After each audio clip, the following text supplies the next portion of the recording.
और कुछ हमारे मुसलमानों को अकल नहीं है। मैं तो हर मुसलमान से ये कहता हूँ कि बीजेपी में अपनी भागीदारी बढ़ाओ, वोट दो। वोट दो, अपना हक मांगो, तुम्हारी वैल्यू तो बनेगी। अब इन छोटी छोटी पार्टियों को आप देते हो ना, तो ये इज्जत करते ना बीजेपी इज्जत कर रही तुम्हारी।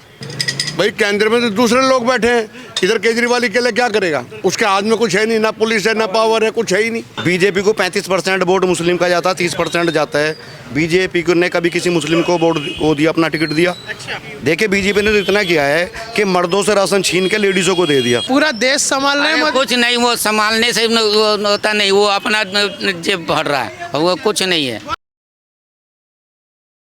नमस्कार। नमस्कार जी, बोल। क्या नाम हुआ आपका?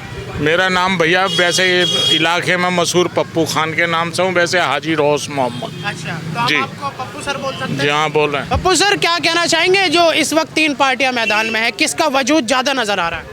बीजेपी का। बीजेपी का। सर, क्या बात कर रहे हैं, आपने माहौल एकदम से ही हिला दिया। क्यों? अमित शाह ने कसम खा ली है अच्छा। आपके केजरीवाल को पीटने की। बीजेपी आएगी, 100% आएगी। 100% बीजेपी आ रही है? यस सर, 100% बीजेपी आ रही है? मैं तो सुन लो भाई, पूरी बात सुन लो।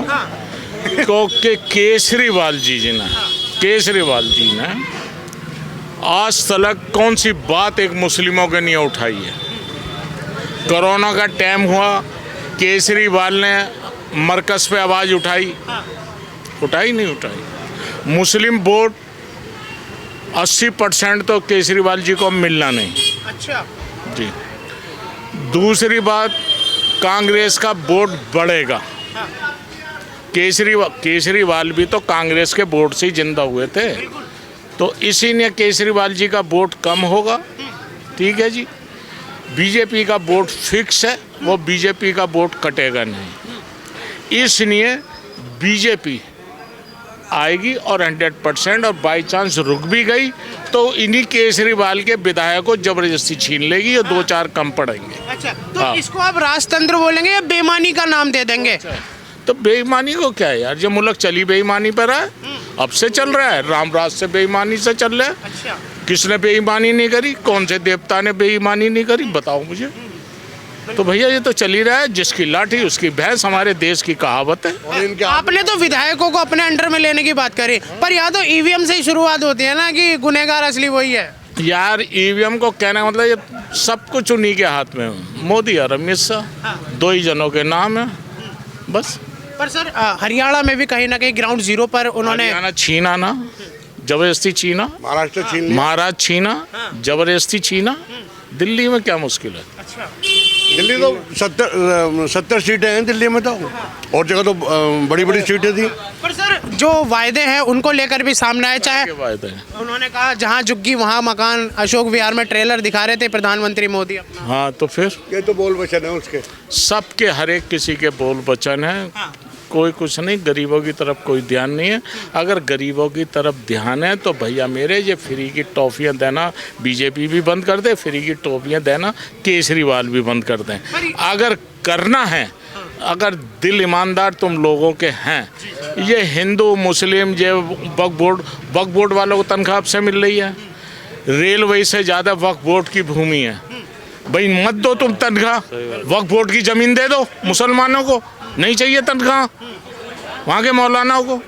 सबसे ज़्यादा ज़मीन, अगर अब यही डीडीए ने जहाँ बाउंड्री कर दी, डीडीए की जगह अगर यही सारी ज़मीन वक्फ बोर्ड के पास आ जाए तो वक्फ बोर्ड भी अपने फ्लाइट बनाएगा, वक्फ बोर्ड भी मुसलमानों की मदद करेगा, वक्फ बोर्ड भी सर बैन करने की कहीं ना कहीं अब सदन में मांग उठा लेते हैं। बस तो फिर ये कुछ नहीं है भाई मेरे, ये सिलसिला ऐसे ही अब से शुरू हो गया है, हिंदू मुस्लिम।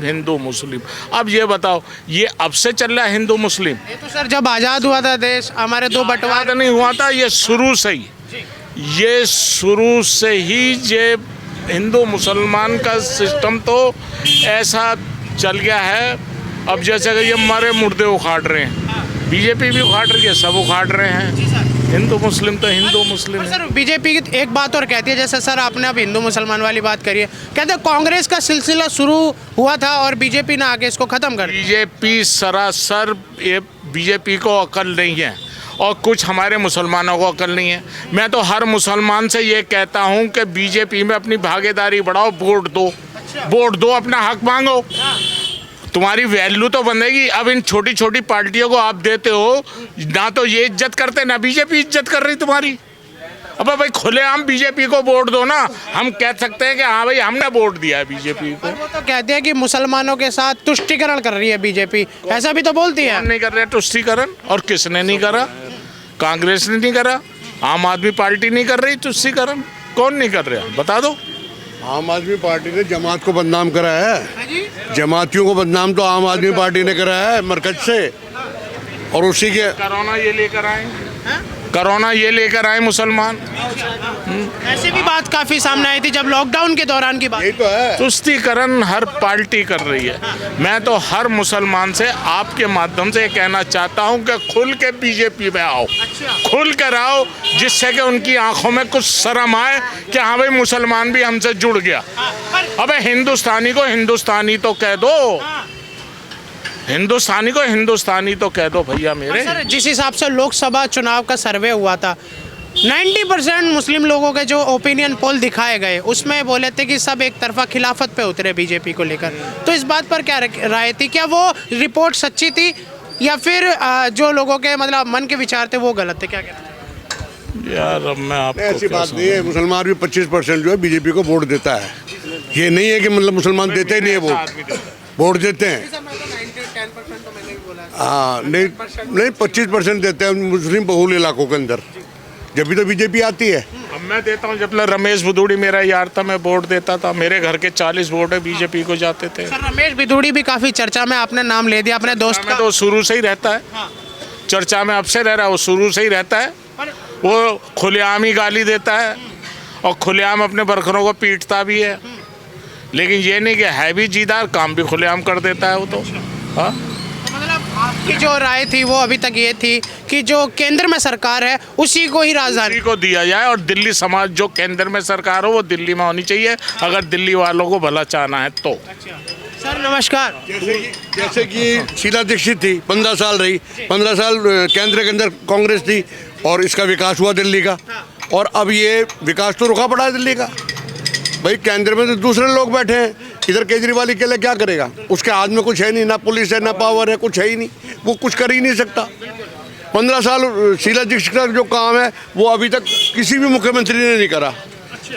तो ऐसे जो केंद्र में हो वही मतलब यहाँ पर बैठे, दिल्ली का मुख्यमंत्री बने, जब वो बीजेपी से हो वो सही रहेगा। बीजेपी से वो सही रहेगा क्योंकि केंद्र से पैसा राज्य में आएगा तो विकास और डबल होगा।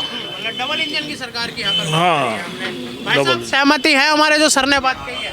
किस चीज़ से? सर ने कहा है कि डबल इंजन की सरकार होगी तो राजधानी में, गलियों में, कॉलोनियों में विकास दुगना मिलेगा। हमें तो नहीं लगता कि ऐसा होगा, नहीं लगता। आपकी अपनी निजी राय है वो तो। निजी राय जी, हमारी निजी राय है। हमें नहीं लगता कि बीजेपी कोई भी काम करेगी।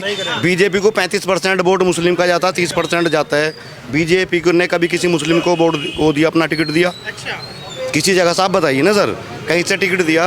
और राज्यों की बात करें तो बहुत जगह दिया भी। कौन से राज्य में? यूपी में कितनी जगह दिया है? अब आए के दिया है, अब दे रही है 1-2 वोट, 1-2 सीट सिर्फ, वो भी उन कैंडिडेटों को दे रही है जिनका कोई कुछ भी नहीं है, उनका जमीनी स्तर पे कुछ भी नहीं है।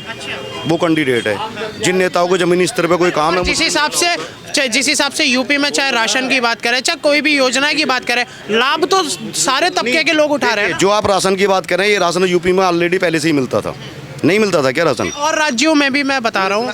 देखिए बीजेपी ने तो इतना किया है कि मर्दों से राशन छीन के लेडीज़ों को दे दिया, और जो जिसकी लेडीज़ ख़त्म हो गई कौन देगा राशन? आप मुझे बताइए किसको राशन मिलेगा? ये जो बाकी सब्सिडी के साथ छूट मिली किसको मिलेगा? क्योंकि लेडीज़ तो उसकी ख़त्म हो चुकी है, तो क्या करें? नहीं आप मुझे जस्ट ए मिनट, आप मुझे ये बताइए, 1 मिनट, दूसरी शादी को मना है, ठीक है, सिर्फ मुस्लिम समाज में दूसरी शादी कर सकता है, अदरवाइज दूसरी शादी नहीं कर सकता ना। और जब उसकी वाइफ खत्म हो चुकी है तो राशन कैसे ले? अपने बच्चों को कैसे पालेगा? उसकी परवरिश कैसे करेगा? आप मुझे जवाब दें, कैसे पाले? वो कहाँ से ले राशन? कौन सी छूट मिल रही है उसको? उसके लिए उन्होंने और भी बहुत सारी जैसे वो कहते हैं कि फ्री इलाज करवा देते हैं, और मतलब आयुष्मान कार्ड योजना की। आयुष्मान कार्ड भी वो लेडीज़ के नाम है भाई, लेडीज़ के तो नाम है। अरे नहीं, जेंट्स के जी। भी बनते हैं भाई साहब। हाँ जेंट्स के तो वो है ना जो 60 साल से ऊपर है। बताइए आप मुझे, 60 साल से जो ऊपर है, उसके नीचे वाला जैसे मैं हूँ, मैं 42 साल का हूँ। स्कीमों में इजाफा हो रखा है, तो मतलब आपकी जो अपनी निजी राय है वो ये है, दिल्ली में स्कीम बताइए ना कोई हमारे लिए हो, मुस्लिमों के लिए कि स्कीम का नाम बताओ आप, कौन सी स्कीम है मुस्लिम के लिए? मैनिफेस्टो लेकर वायदे लेकर आएंगे आपके सामने भी बीजेपी। ये तो मैनिफेस्टो जब देखेंगे उसे पढ़ेंगे तब बताएंगे ना हम आपको, तभी तो बताएंगे सर। पर जैसे 10 साल जो स्थिरता रही है झाड़ू की, इस पर कितनी सहूलियत आप खुद मानते हैं कि हाँ इसमें रहा है? ये तो सच है कि दिल्ली के लोगों को फ्री की बड़ी चीज़ें दी हैं, केजरीवाल जी ने दी हैं। बस की जो यात्रा है, जितनी हमारी माता बहनें कर रही हैं, जितनी यात्राएं कर रही हैं वो फ्री हैं। जो बिजली के बिल वगैरह हैं वो फ्री माफ़ किए हैं। जो ज़मीन स्तर पे काम किया, शिक्षा के लिए काम किया है, तो क्या आप उसके लिए आँख बंद करोगे? नहीं किया काम। और कितने राज्यों में भाजपा की सरकार है, वो अपने किसी एक राज्य में भाजपा भी तो कर रहा है उस काम को। आप मुझे बताइए, यूपी से प्राइम मिनिस्टर आने के भाई साहब प्राइम मिनिस्टर आने को तैयार हैं योगी जी। क्या योगी जी ने अपने यहाँ पर 1 न्यूट्रल के कितने पैसे हैं और दिल्ली में कितने? ही राजधानी है, यूपी राजधानी है नहीं है ना? फिर तो महंगा कहाँ होना चाहिए, दिल्ली या यूपी? दिल्ली पे महंगा होना चाहिए ना, क्योंकि यहाँ कमाई भी ज़्यादा है। तो वहाँ बिल का चार्ज क्या है 1 यूनिट का यूपी में, और यहाँ क्या है? तो वहाँ तो प्राइम मिनिस्टर तक आने को तैयार हैं, यूपी से उठा के योगी जी को प्राइम मिनिस्टर तक बनाने को तैयार हैं। लेकिन उन्होंने जमीनी स्तर पे किया क्या है? वो तो उनकी कानूनी व्यवस्था को लेकर लोकप्रियता ज़्यादा है। भैया जी भैया, कानूनी व्यवस्था, अब आप हाँ अभी संभल वाला प्रकरण देख लीजिए, जितने प्रकरण वो कानूनी व्यवस्था है। ये क्या चीज़ है कानूनी व्यवस्था? कानूनी व्यवस्था कहाँ है? यूपी में है कहीं कानूनी व्यवस्था? अगर आपको लग रहा है तो चलो आप मेरे साथ। थोड़ा बुलडोजर मॉडल को लेकर ज़्यादा लोकप्रियता लोगों के बीच में आ गई है, बुलडोजर बाबा के नाम से भी। बुलडोजर, जो बुलडोजर चलते हैं वो मुजरिमों के ऊपर चलते हैं? नहीं चलते, मुजरिमों के ऊपर नहीं चलते हैं। वो अपने दोस्तों के ऊपर कब चलाते हैं? फ्रेंडों के ऊपर चलाते हैं।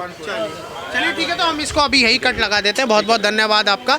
ये थी TNN वर्ल्ड से ग्राउंड जीरो की रिपोर्ट, जो कि दिल्ली सर्वे चुनाव को लेकर थी। और बाकी इसी तरह की खबर को मेरे साथ देखने के लिए बने रहिएगा TNN वर्ल्ड पर। चाचा क्या नाम हुआ? मोहम्मद खालिद। है जी, मोहम्मद खालिद। तो खालिद साहब यहीं के ही रहने वाले हैं? हाँ, बोलिए। किसे वोट देकर आएंगे? केजरीवाल। केजरीवाल के कुछ चेहरा बस एक मिनट के लिए। हाँ। क्यों सर, केजरीवाल क्यों? इसलिए कि वो पूरा हर साल जब भी हुआ वही करता आ रहा है, अच्छा, और कुछ नहीं। वही घोटाले करते हुए आ रहे हैं। बीजेपी घोटाला कर रहा है अच्छा और कोई नहीं कर रहा है। अच्छा, वो जो कर रहा है तो उन सबका गरीबों का मदद कर रहा है। पर जो कह रहे हैं गरीबों की मदद, सबका साथ हो रहा है, सबका विकास हो रहा है, तो उस पर क्या राय है? हैं? आएगा तो उन केजरीवाल। आएंगे केजरीवाल? हाँ। राहुल गांधी भी तो हैं मैदान में। उन्हें ये आएगा, केजरीवाल आएगा अच्छा जी। जी। राहुल गांधी जी नहीं चाहिए? दोनों में कोई भी आ जाए, आना चाहिए। केजरीवाल, मोदी नहीं आना चाहिए। क्यों नहीं आना चाहिए? मोदी जी इसलिए कुछ नहीं किया है, अच्छा, वो कुछ नहीं कर रहा है। वो कुछ नहीं कर रहे हैं। हाँ। पर कह रहे हैं पूरा देश संभाल रहे हैं अरे मोदी। कुछ नहीं, वो संभालने से होता नहीं, वो अपना जेब भर रहा है, वो कुछ नहीं है। वो तो खुद को 56 इंच का सीना बता रहे हैं। अरे कुछ नहीं है, कुछ नहीं है।